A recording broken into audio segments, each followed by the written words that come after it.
Bonjour à tous mes gourmands, j'espère que vous allez bien. Alors aujourd'hui je vous propose une recette coup de cœur, le batata vada, que j'ai découvert l'année dernière pendant le ramadan chez un traiteur indien végétarien. Récemment je suis retournée à cette boutique et ils ont gentiment accepté de me donner la recette, mis à part un petit ingrédient qu'ils gardent pour eux, pour que je partage sur ma chaîne YouTube et sur mon blog.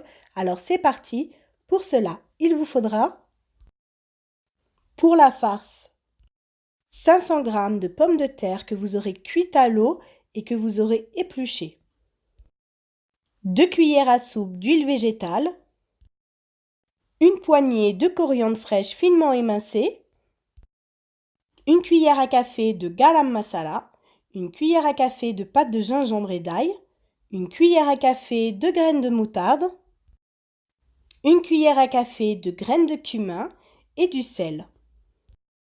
Et maintenant, je vais vous donner la liste des ingrédients pour la pâte.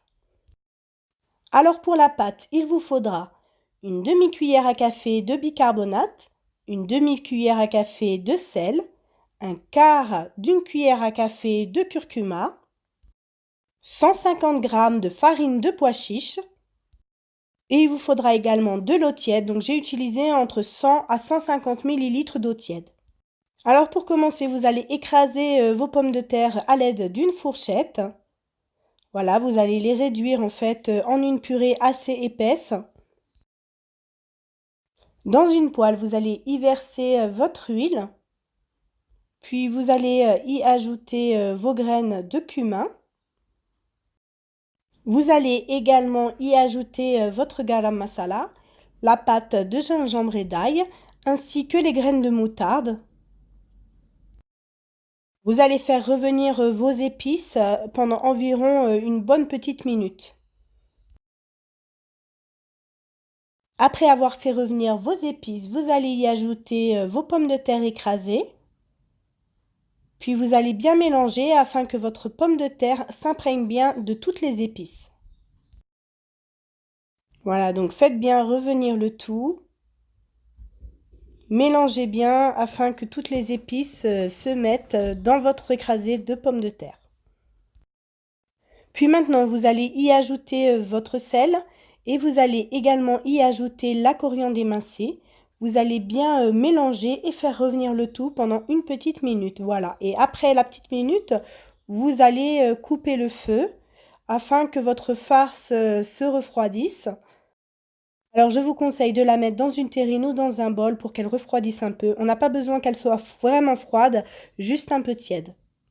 Pendant ce temps-là, on va passer à la préparation de la pâte. Nous allons mettre la farine de pois chiche à l'intérieur d'un saladier, ainsi que le bicarbonate, le sel et le curcuma. À l'aide d'un fouet, nous allons bien mélanger afin de répartir toutes les épices dans la farine de pois chiche. Et maintenant, nous allons y ajouter l'eau. Alors, je vous conseille de ne pas ajouter l'eau en une fois. Ajoutez l'eau tiède petit à petit, comme ça vous saurez la bonne quantité à mettre. Pour ma part, j'ai utilisé environ entre 100 à 150 ml d'eau tiède. Mélangez bien à l'aide de votre fouet, il ne faut avoir aucun grumeau. Il vous faudra obtenir une pâte assez liquide. En fait, j'ai envie de vous dire une pâte semi-liquide. Donc, elle n'est pas épaisse, mais elle se tient. Un peu la texture d'une pâte à crêpes, en fait. Alors là, j'ai rajouté un peu d'eau, voilà, et je vais continuer à battre. Et là, j'obtiens la bonne texture à avoir. Comme vous voyez, ça fait un peu une pâte à crêpes. Donc voilà pourquoi il fallait refroidir, parce que vous allez former des boules. Et donc si votre pomme de terre est assez chaude, vous allez vous brûler les mains. Donc tiède, c'est très bien. Vous allez vous humidifier vos mains et vous allez former des boules de pommes de terre qui sont environ d'une grosseur d'une grosse noix. Voilà, vous reprenez votre farce de pommes de terre et vous allez refaire des boules. Et vous allez refaire la même chose jusqu'à épuisement de pommes de terre. De votre pomme de terre. Donc faites-les de la taille d'une grosse noix. Alors vous allez faire chauffer un bain d'huile afin de faire frire votre préparation. Alors maintenant c'est tout simple, vous allez tremper vos boules de pommes de terre à l'intérieur de la pâte, puis vous allez les faire frire. Vous allez les cuire jusqu'à obtenir une coloration légèrement dorée, mais pas trop.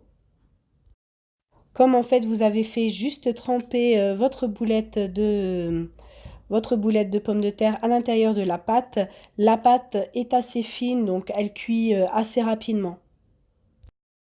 Je vous conseille de les remuer assez souvent pour obtenir une belle coloration dorée sur toute la surface de votre batata vada.